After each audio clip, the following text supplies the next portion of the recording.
Hello friend, share করছি আপনাদের সাথে মোমোর একটি সিম্পল রেসিপি।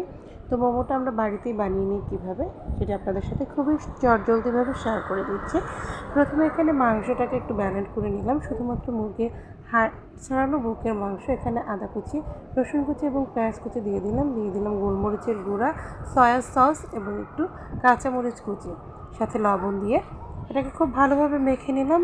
সুন্দরভাবে মিশিয়ে নেওয়ার পরে এখন আমরা মোমোর জন্য যে ডোটা করে রেখেছিলাম সেখান থেকে ছোট ছোট ওর লুচির মতো বেলে নিচ্ছি এবং এটা দিয়ে আমরা মোমোর রেসিপিটা করে নেব। দেখুন, যে মোমোর মিশ্রণটা তৈরি করে রেখেছি সেটাকে এই রুটিগুলোর মধ্যে দিয়ে ছোট ছোট করে মোমো তৈরি করে নিলাম আমাদের পছন্দ মতো শেপ দিয়ে।